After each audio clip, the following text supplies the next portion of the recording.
frotte mes mains. Je tamponne mon visage. Mes bras.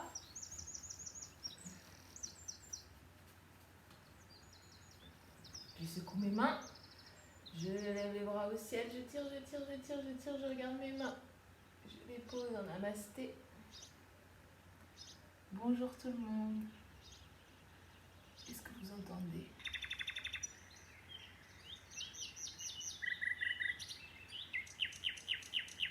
Vous entendez le bruit des oiseaux?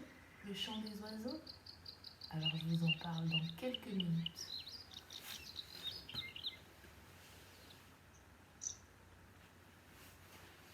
On fait la date d'abord. Alors, la dernière vidéo, nous étions vendredi, le week-end est passé, le samedi, le dimanche, au revoir le vendredi, bonjour le lundi, le premier jour de la semaine. Les oiseaux. Alors on a entendu de légers chants d'oiseaux sans savoir qui ils sont. Moi, depuis toute petite, j'adore les oiseaux.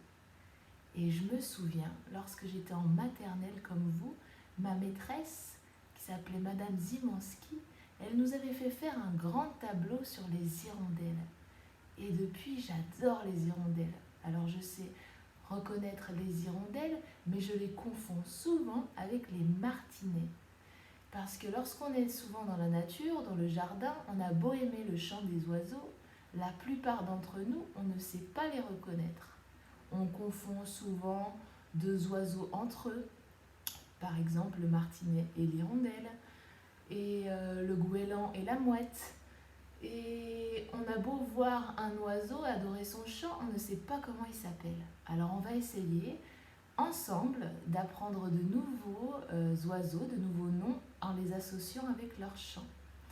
Sur le Padlet de la classe d'Amélie, j'ai mis en ligne des chants d'oiseaux où on voit un oiseau, c'est les chants qu'on a entendus au début de la vidéo, même si c'était un petit peu. Ce sont ces chants-là qui sont associés à l'image de l'oiseau et on le voit chanter, vous verrez. Ensuite, je vais vous envoyer aussi une fiche qu'un ornithologue, Bruno, m'a envoyée pour qu'on apprenne aussi quelques oiseaux qui sont présents sur Casablanca et sur Darboisa. On reste à la maison encore quelques semaines. J'avais prévu de faire une sortie dans un très bel endroit avec vous à Darboisa. On ne peut pas la faire, on la fera une autre fois. En attendant, je vous en parle un petit peu. Alors, à Darboisa, il y a un très bel endroit qui s'appelle la Daya.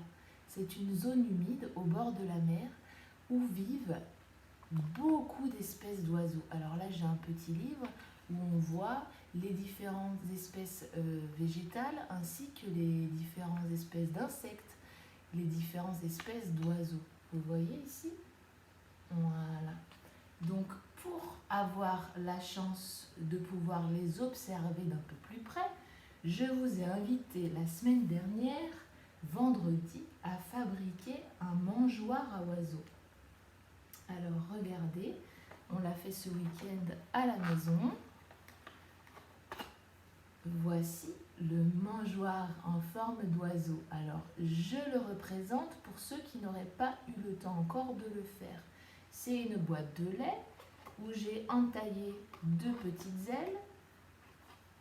J'ai collé 2 gros bouchons verts, des bouteilles de 5 litres et 2 bouchons de bouteilles de lait pour faire les yeux.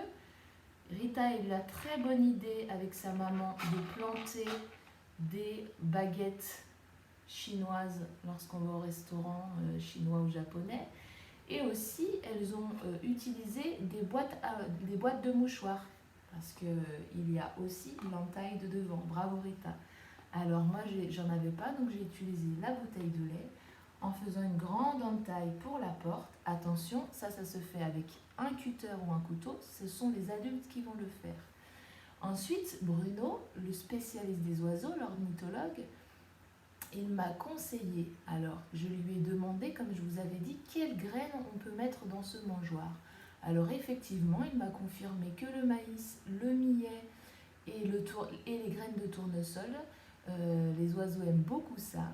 Et il m'a aussi dit que ça ferait le bonheur de certains oiseaux, notamment le merle, une pomme. D'accord? Alors j'ai épluché une pomme parce que vous savez, sur les pommes, malheureusement, il y a beaucoup de produits chimiques, des pesticides souvent. Alors il faut bien les éplucher. Et on n'a pas envie de donner non plus des pesticides aux oiseaux, donc on épluche bien sa pomme et on vient la déposer, hop, dans le mangeoire. Comme ça. Et ensuite, je vais aller l'accrocher sur la terrasse de ma maison. On va essayer de l'accrocher à un endroit où on s'assoit pour manger, où on s'assoit pour se reposer comme ça. Si le mangeoir est visible, on espère pouvoir voir des oiseaux venir se percher sur les petites baguettes et picorer avec leur bec des pommes, voilà, ou les graines. Donc on va attendre patiemment et essayer de prendre des photos. Si on a la chance de voir arriver des petits oiseaux, on va prendre des photos et se les partager. On espère que ça va fonctionner. Ok? Voilà. Et aussi, le monsieur, l'ornithologue, m'a conseillé de mettre à côté une petite assiette avec de l'eau pour qu'il puisse s'abreuver aussi. Voilà pour le mangeoire. Je vous envoie d'autres activités sur le pronote de papa et maman ou sur le Padlet de la classe. Et en attendant, je vais vous raconter une histoire d'oiseau qui s'appelle L'oiseau du roi Zébu.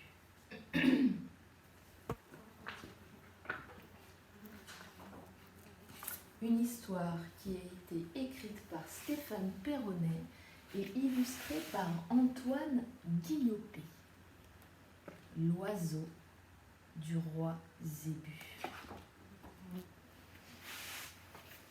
Un roi du nom de Zébu, avec un Z aussi long qu'un cou de girafe, tourne en rond. Il s'ennuie. Son royaume est un désert si grand qu'il n'en a pas encore fait le tour. Il y fait si chaud qu'à chaque fois qu'il veut bâtir une nouvelle tour, le soleil de toute sa hauteur la brûle. Il y fait si sec qu'à chaque fois qu'il veut faire pousser une fleur, le vent de toute sa force l'emporte. Alors un jour, il décide de ne plus rien faire. Il s'allonge en regardant le ciel. Au matin de son 5e jour de paresse, alors que le ciel ne laisse passer aucun nuage, il voit un oiseau. Un minuscule oiseau qui se pose sur sa moustache. « Que fais-tu dans ce désert ?» lui demande-t-il. « Tu ne vois pas, je me repose. »«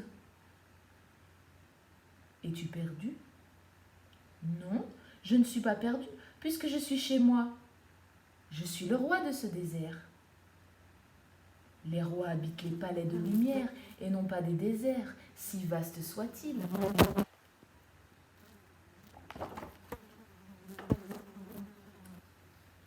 Je ne suis pas un roi comme les autres. J'ai combattu contre les plus courageux empereurs. J'ai conquis des territoires les plus beaux. J'ai amassé les plus magnifiques des trésors de guerre. J'ai construit des châteaux qui atteignaient les nuages et décoré des jardins de cascades et de fontaines transparentes. Voilà tout ce qui reste de mon royaume. Je ne sais plus quoi faire.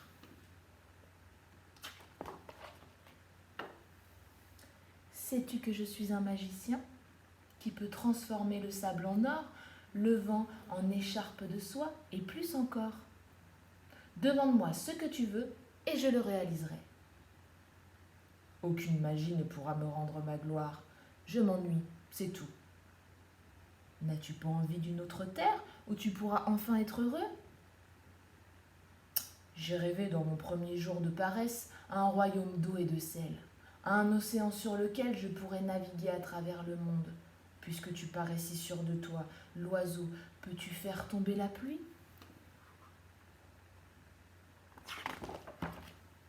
Et l'oiseau obéit au roi.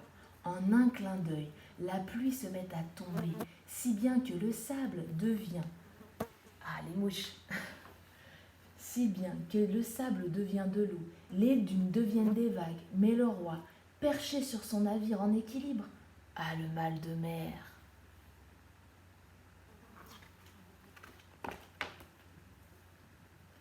Dans mon deuxième jour de paresse, j'ai rêvé d'un royaume d'herbe et de lumière. Une forêt dans laquelle je pourrais cultiver des fruits et tous les manger. Oiseau, peux-tu les faire pousser, ces arbres?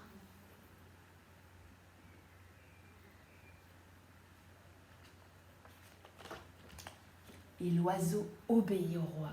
D'un coup de bec, les arbres se mettent à pousser, si bien que l'eau devient de l'herbe, les vagues deviennent des arbres.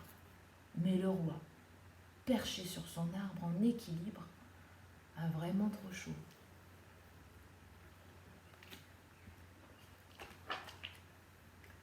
Dans mon troisième jour de paresse, j'ai rêvé d'un royaume de neige et de glace.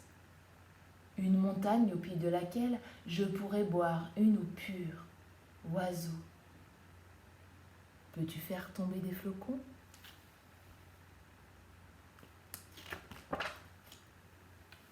Et l'oiseau obéit. Dans une pluie de plumes, la neige se met à tomber. Si bien que l'herbe devient de la neige, les arbres deviennent des montagnes, mais le roi, perché sur un pic de glace en équilibre, grelotte de froid.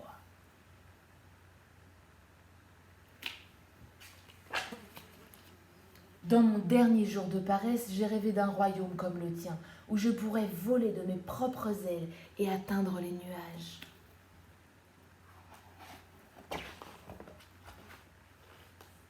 Et l'oiseau obéit au roi. D'un coup d'aile, le ciel s'ouvre. Dessus, dessous, tout n'est que ciel. Et le roi se sent léger.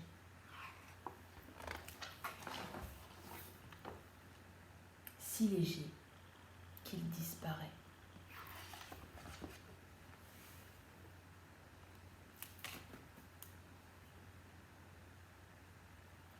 Regardez derrière vous. L'oiseau rêve a grandi. Il a reçu plus de rêves la semaine dernière, mais pas encore assez pour voler. Alors, les petits retardataires, c'est quoi vos rêves? À demain!